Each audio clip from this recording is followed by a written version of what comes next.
A clump of land softly climbs out of the water of San Francisco Bay. Very little resides on the island except hiking trails, campsites, an immigration museum, and a snack bar. Behind me in the distance is an island. Its small mooring field, a popular destination for Bay Area boaters. And its mooring setup, fairly difficult to navigate, even with a crew on board your boat. Welcome to Angel Island.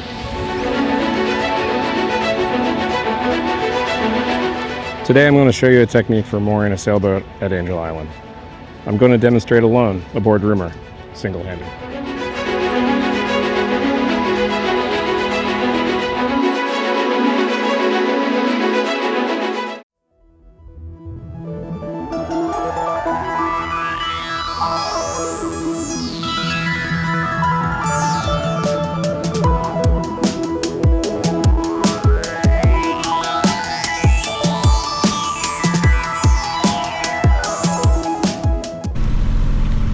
So I'm on my way to Angel Island for a couple days of leisure activities.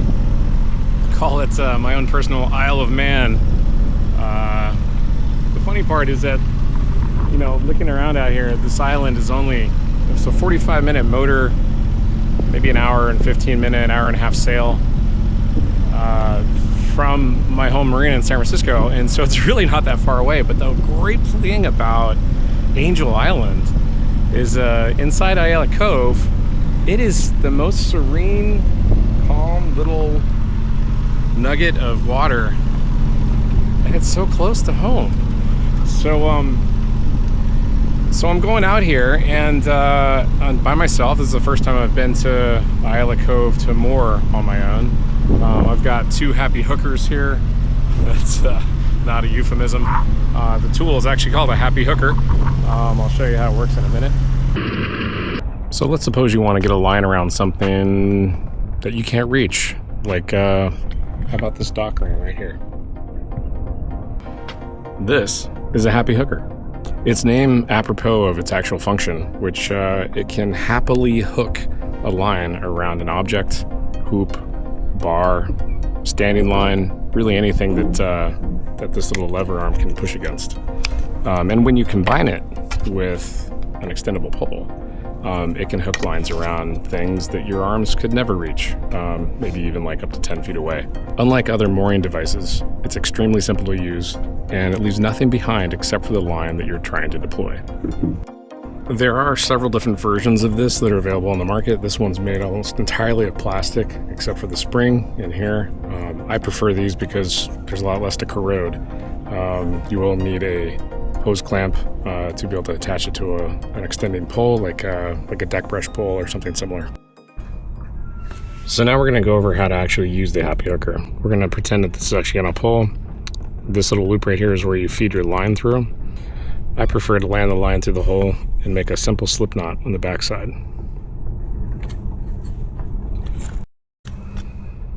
This allows me to quickly take the line off if I need to. As you approach the dock ring, you want to aim the orange bar at the thing you want to wrap the line around, and then do two swift motions. One is push, the next is pull. And just like that, our line is hooked around our ring. In a few minutes, you'll see why this dock ring is such a good example for what we're doing today. Let's take a look at the mooring field in Ayala Cove at Angel Island. But first, look at this view of the Earth. You know, the first color photograph of the Earth from space was made in 1967 via satellite. Now we can pull up an interactive view of the Earth anytime we want with a computer. Incredible. As we zoom in, you'll see that the mooring field is adjacent to Raccoon Strait. Because of the tides and currents in San Francisco Bay, there tends to be quite a bit of current in the cove at any given time. These currents and eddies are part of the reason the mooring field is configured as it is. The mooring field is comprised of 27 mooring balls and can accommodate 20 single moored boats. Boats should be facing with their bows to the northeast, with the bow and stern tied to two mooring balls of the same color. This prevents boats from swinging around and colliding in the changing currents. Moor boats can be accommodated by rafting or side tying to a boat which is already moored. All of this information can be found online at angelisland.org. Here's a drawing available on that website. You can see some example boats moored between balls of the same color, and a couple boats rafted to the boats to which are moored. The colors in this diagram may not be accurate. At the time of this filming, there are only red and yellow colored mooring balls in the mooring field. Something else worth noting are the depth contours of the cove and the mooring field. Nautical charts can be fairly misleading, as the sediment on the seabed can change quite a bit. The mooring field is also not regularly dredged, which can lead to a buildup of sediment, sand, and silt in different spots. Let's take a look at a chart. Notice how this chart would lead you to believe there is 8.8 feet of water at zero tide. However, the first time I had Rumour on a mooring in Ayala Cove, I found less than 5 feet of water at that same location of the 8.8 mark. The keel was definitely stuck in the mud and sand during the night. Here's a sounding of each mooring position in the field. It appears on modernsailing.com, and it seems to have originally been published by the California State Parks. From the metadata on the image, it looks like it was created in March of 2018. Notice how each mooring position has a different depth. And here's another version, which was updated in July of this year, 2025. This was obtained by a friend of mine who spoke with a park ranger at the kiosk near the docks in Ayala Cove. I'm unsure how the measurements were made. So there's obviously a lot of different information about the depth in the cove. The variances subcommunicate a guideline. Only enter and exit the cove on a plus tide, something above MLLW, or mean lower low water, also known as zero tide. I prefer to enter the mooring field between the docks and the mooring field, make a right turn, and then drive up to the mooring position of choice. Before we venture back to Rumour approaching Ayala Cove, let's talk about how we'll attach lines to the bow and stern mooring balls. Remember our dockering experiment? Guess what's on top of each mooring ball in the cove? That's right, a ring! The end result will look something like this. The bow and stern lines will be looped through rings on the mooring balls and be tied to cleats on port and starboard of the vessel. This makes it easy to cast off from the mooring later, since each line will run cleanly through the rings for easy retrieval. For reference, Rumour is a 32-foot Ericson with a displacement of 9,800 pounds. Each bow and stern mooring line is made from 150 feet of 7/16 3-strand polyester dock line. 7/16 is the largest line that can fit through the hole on the Happy Hooker.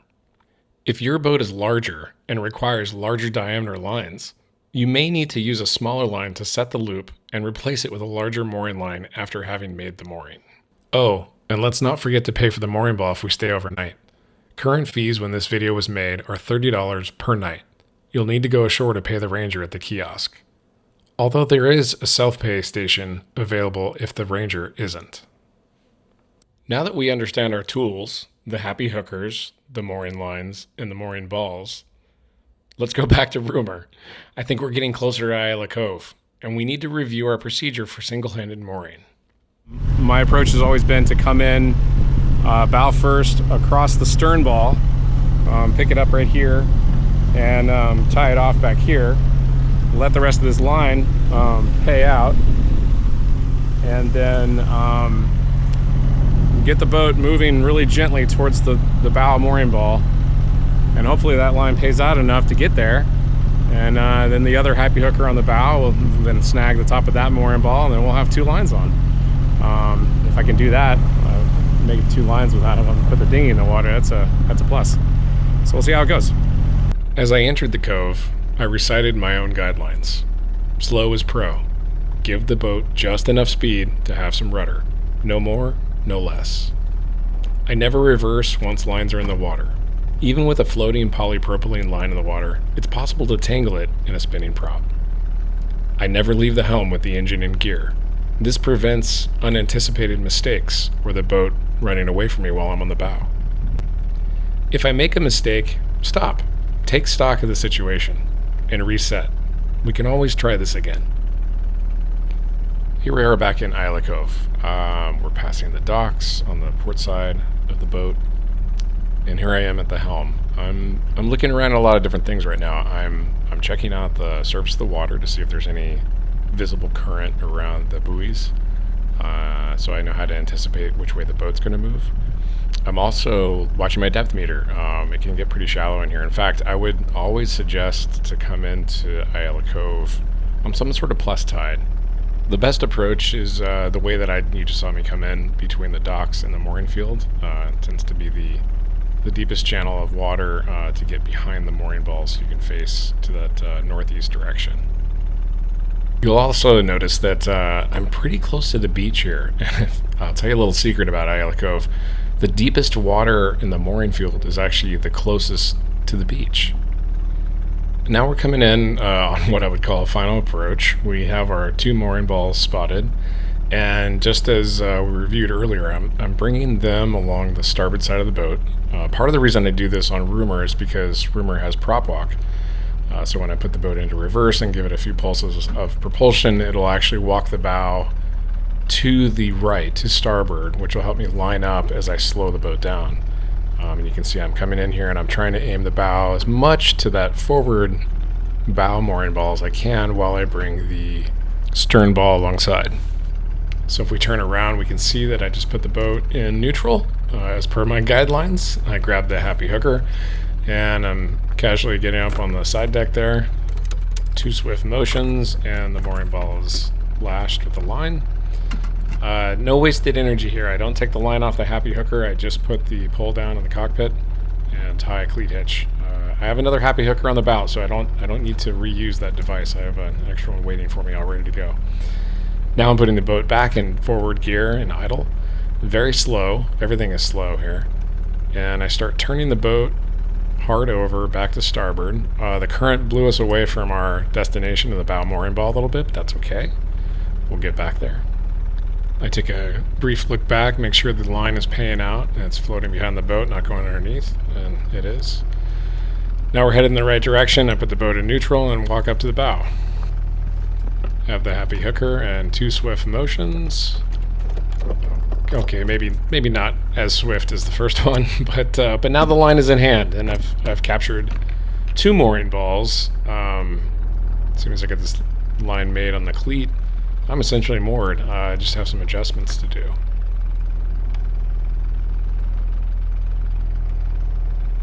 You'll notice that the boat is just kind of springing back into a natural resting position between the 2 mooring balls. It's the tension on both of those lines, but they're still pretty loose. So I'm going to spend the next couple minutes shortening them up and equalizing them on both sides of the boat, making sure my cleat hitches are sound, and do a little line cleanup.